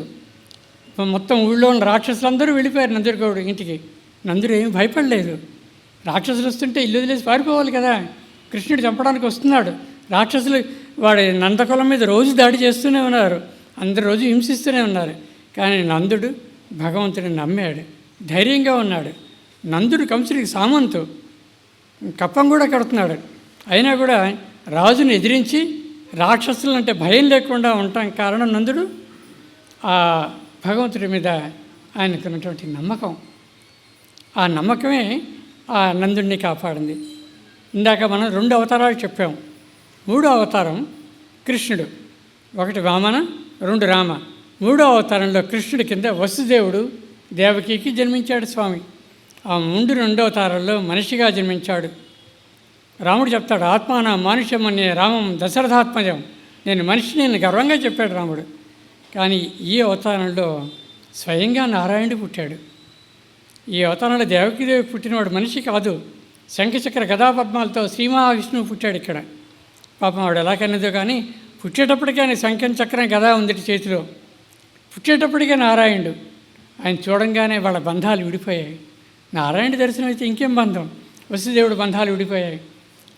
చెప్పాడు, యశోద కడుపు అక్కడికి తీసుకెళ్ళి పడుకోబెట్టు అని. వసుదేవుడు బయలుదేరాడు. పెద్ద తుఫాను, యమున పొంగుతోంది. వసుదేవుడు బయలుదేరాడు. వసుదేవుడు కాళ్ళ వరకు యమున వచ్చింది, నడుము వరకు వచ్చింది, ఛాతీ వరకు వచ్చింది, తల వరకు వచ్చింది. వసుదేవుడు మునిగిపోయాడు యమునలో. తల మీద శిశువు ఉన్నాడు. వసుదేవుడు తన గురించి వరి అవ్వటం లేదు, శిశువు మునిగిపోతే ఎలాగా, శిశువు గురించి వరి అవుతున్నాడు ఆ వసుదేవుడు. అప్పుడు యమున తగ్గిపోయింది, దారిచ్చింది. అయ్యా, నీ తల కింద మీదనటువంటి వాడు శ్రీమన్నారాయణుడు, వాడి పాదాలు ముట్టుకోవటం కోసం నేను పైకి లేచాను తప్పించి నీకు హాని చేద్దామని కాదు అని చెప్పి ఈశ్వర దారి ఇచ్చింది. అది వసుదేవుడి నమ్మకం. అంత సైక్లోన్లో యమున దారిస్తుందని ఎలా తెలుసు వసుదేవుడికి? తెలీదు. అయినా వెళ్ళిపోదాం అనుకున్నాడు. ఎలాగైనా ఈశ్వర గర్భంలో చేర్చాలి ఈ పిల్లాడిని, అతని గోల్ అంతే. నదిలో మునిగిపోవచ్చు, చచ్చిపోవచ్చు, అసలు ఆలోచించలేదు ఆ విషయం. దేవుడు పని చెప్పాడు, చెయ్యాలి, దేవుడు చేయిస్తాడు. అది నమ్మకం. ఆ నమ్మకం ఉండబట్టే ఆయన నందకిషోరుడు అని చెప్పి మనం ఇవాళకి కూడా పూజిస్తాం. అది నందుడికి భగవంతుడి మీద ఉన్నటువంటి నమ్మకం. ఇది మనకి 15వ పాసురంలో స్వామి చెప్తుంది, అమ్మవారు చెప్తుంది. సరే, ఇంటికి చేరారు. ఇంటికి చేరాక ఆ ద్వారపాలకుని బతిమంటారు, అయ్యా తలుపు కొట్టు, తలుపు తీయవయ్యా, స్వామి చూసుకోవాలి మేము అని చెప్పి. ఏమీ ఆ తలుపు వీళ్ళే కొట్టచ్చు కదా, ఆ తలుపు వీళ్ళే ఎందుకు కొట్టలేదు అంటే, కులశేఖర ఆళ్వారని ఒక ఆళ్వారు అన్నాడు. మహారాజు ఆయన, స్వామి భక్తుడు. ఆయన ఎంత భక్తుడు అంటే, ఆయన ఒకసారి రామాయణం వింటూ ఉండగా సీతని రావణాసురుడు ఎత్తుకెళ్ళాడని కథ చెప్తున్నారట. ఈయన వెంటనే ధనస్సు బాణం తీసుకుని రావణాసురుడిని చంపేస్తానని చెప్పి బయలుదేరిపోయాట కులశేఖర ఆళ్వారు. రామాయణం జరిగి ఎప్పుడో అయిపోయింది, చెప్తే వెండి రాజు. అందుకని మంత్రులందరూ అక్కడ సెట్టింగ్ వేశారట. వేసి రాముడు రావణాసురుడిని చంపినట్టుగా ఒక సీన్ క్రియేట్ చేశారు. అప్పటికి శాంతించాడు కులశేఖర ఆళ్వారు. ఆ కులశేఖర ఆళ్వారు రోజు స్వామిని దర్శనం చేద్దాం అనుకునేవాట. కానీ రోజు నేను బయలుదేరేటప్పటికి ఎవరికో స్వామి భక్తులు వచ్చేవాళ్ళట. ఆ స్వామి భక్తులు సేవ చేస్తూ ఉండిపోయాడు. కాలం అయిపోయింది, స్వామిని చూడలేదు ఆయన. చివరికి స్వామి కనపడ్డాట చివరి క్షణాల్లో. ఏమయ్యా, ఏం కావాలి నీకని? అయ్యా, నేను ఇంతకాలం నేను చూడలేదు, నీ పాదాల కింద గడప కింద నన్ను ఉంచవయ్యా అని అడిగేట కులశేఖర ఆళ్వారు. దేవుడి గుడిలో ఆ గడప కులశేఖర ఆళ్వార్ రోజు నుండి చూసుకుంటాను అన్నాడు. అందుకని దేవాలయంలో గడప తొక్కకూడదు. ఆ గడప కులశేఖర ఆళ్వారే అవ్వక్కర్లేదు, ఎవరో మహర్షి, ఎవరో మహాభక్తుడు ఆ దేవాలయంలో చెప్పులు లేకుండా ఎందుకు నడవాలి? ఆ దేవాలయంలో ఉండే ప్రతి రాయి ఒక మహర్షి, ప్రతి ధూళి ఒక మహర్షి. చుట్టుపక్కల చెడు ఎందుకు మాట్లాడకూడదు? చుట్టుపక్కల అందరూ దేవర్షులు ఉన్నారు, మహర్షులు ఉన్నారు, దేవతలు ఉన్నారు. అంచేత ఆ పవిత్రతను మెయింటైన్ చేయడం కోసమే మేము ఆ తలుపును తట్టము అన్నారు. వీళ్ళు తలుపును తట్టే అర్హత మాకు ఉందో లేదో అలాగా భయపడ్డారు. ఇలా చెప్తూనే ఇంకొక ఆళ్వారు కూడా ఇక్కడే చెప్పొచ్చును. కులేశ్వర ఆళ్వారు అన్న ఆయన పంచముడు. ఆయన దేవాలయంలోకి రానిచ్చేవాళ్ళు కాదు, బయటే ఉంచుకుని ఆయన స్వామి నామం వింటూ ఉండేవాడు ఆయన అంతే. ఒకరోజు అర్చకుడు ప్రసాదం తీసుకెళ్ళి వెళ్తూ తప్పుకోవయ్యా అన్నాడు. అతను దేవధ్యానంలో ఉన్నాడు, అతనికి వినపడలేదు. వినపడితే తప్పుకునేవాడే, అతను వినపడలేదు, వినపడక తప్పుకోలేదు. ఇతను చిన్న మట్టి బెడ్డ తీసి విసిరేశాడు, అతను తలకి తగిలింది. సరే లోపలికి వెళ్ళాడు, వెళ్తే స్వామికి తలని చక్కడి నుంచి బ్లడ్ వస్తుంది. వెంటనే అర్చకుడికి అర్థమైంది తను చేసిన మిస్టేక్.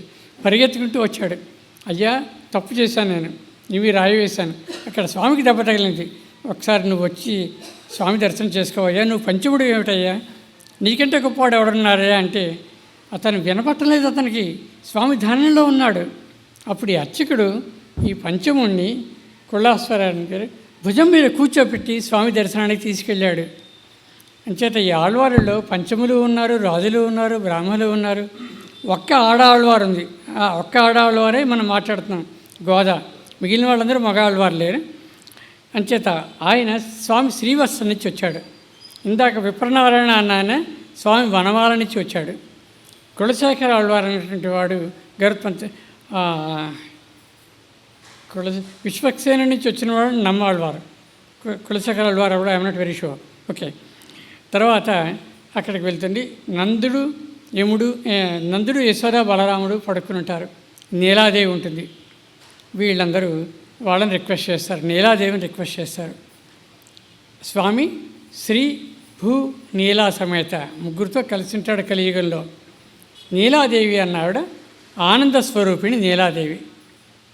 ఆవిడ్ని తండ్రి కన్యాశుల్కం పెట్టారు. 7 ఏనుగుల్ని 7 ఎద్దుల్ని గెలిచిన వాడికి ఇస్తాను అని 7 ఎద్దుల్ని స్వామి గెలిచి నీలాదేవిని పెళ్లి చేసుకున్నాడు. ఈ గౌరాదేవి పరిచారకులు అందరూ నీలాదేవిని బతిమాలుకుంటారు. తల్లి కాస్త మా మాట విని కాస్త పర్మిషన్ ఇప్పించి తల్లి అని చెప్పి అడుగుతారు. అడిగి స్వామి గురించి చెప్తారు. 33 మంది వేల మంది దేవతలు రక్షించేవాడు, 33 కోట్ల మంది దేవతలు రక్షించేవాడు, మమ్మల్ని రక్షించమని ఒక్కసారి చెప్పవమ్మా అంటారు. భీషాస్మాత్ ద్వాతపాతే భీషోదేతి సూర్య భీషాస్మాత్ అగ్నిశ్చంద్రస్య మృత్యుదేవత పంచమ ఇతి అంటారు. ఆ సూర్యుడు, ఆ గాలి, ఆ అగ్ని, ఆ ఇంద్రుడు అన్నీ కూడా స్వామి కరుణ వల్లే ఉంటుంది. యముడు కూడా స్వామి కరుణ వల్లే పనిచేస్తాడు. ఇవి మనకి కృష్ణావతారంలో తెలియజేస్తారు. సాందీపుడు అనేటటువంటి కృష్ణుడి గురువు ఆయన కొడుకు చచ్చిపోతే యముడి దగ్గరికి వెళ్ళి తీసుకొస్తాడు. సాధారణంగా మనకి వేమన శతకంలో కానీ మరో చోట కానీ ఏం చెప్తారంటే కర్మను బట్టి అనుభవింపక తప్పదు, దేవుడేమీ చేయలేడు అని. అది కృష్ణుడి విషయంలో వర్తించదు అని గోదాదేవి చెప్తుంది. యముడి దగ్గరికి వెళ్ళి సాందీపుడు కొడుకుని తీసుకొచ్చాడు. ఇంకేమిటది? అంచేత కర్మ అన్నది భగవంతుడిని తిన్నగా నమ్మినటువంటి వాళ్ళకి కర్మని కూడా భగవానుడు అతిక్రమించగలడు అని గోదాదేవి మనకి ఈ పాసురంలో చెప్తోంది. ఆ తర్వాత పాసురంలో పాలు తీయటం కూడా చెప్తుంది. పాలు పొంగి పొర్లిపోతున్నాయని, అంటే అబండెన్స్, ప్రాస్పరిటీ. కృష్ణుని చోట ప్రాస్పరిటీ ఉంటుంది. అంచేత ఆ కొండలో పాలు పొంగాయి అంటే అర్థం గోకులం అంతా ప్రాస్పరస్గా ఉంది అని చెప్పి చెప్పదలుచుకుంటుంది. స్వామి చివరికి చెప్తుంది, అయ్యా నేను నీ దగ్గరికి వచ్చి చేరాం, ఇప్పటికైనా తలుపు తీయి, నువ్వు తలుపు వెనకాల ఉన్నావని మాకు తెలుసును అని చెప్పి స్వామిని బతిమాలుకుంటుంది. మేము మంచిలో ఉన్నాం, నెమ్మదిగా తలుపు తీవయ్యా, నువ్వు తలుపు వెనకాల ఉన్నావని చెప్తుంది. అప్పుడు స్వామి నెమ్మదిగా చిరునవ్వులు నవ్వుకుంటూ తలుపు తీస్తారు ముసిముసిగా. ఇక్కడ గోపికలందరూ సిగ్గుపడుతూ ఉంటారు. నల్లని వాడు పద్మనయనంబుల వాడు మౌళి పరిసర్పిత పింఛంవాడు. అటువంటి శ్రీకృష్ణుడు దర్శనం కలిగింది వాళ్ళకి. వాళ్ళు వచ్చింది అందుకోసమే. ఆ స్వామి దర్శనం అయింది. ఈ గోదాదేవి శాంతించింది. ఆ గోదాదేవి స్వామిలో కలిసిపోయింది. స్వస్తి. సుమారుగా గంటంపావు పాటు రామనరసింహం గారు అద్భుతంగా ప్రవచనం చేశారు. ఈ గంటంపావు కూడా మనకి ఒక 5 నిమిషాల్లో గడిచిపోయింది. అందరూ వారికి కరతాళ ధ్వనులతోటి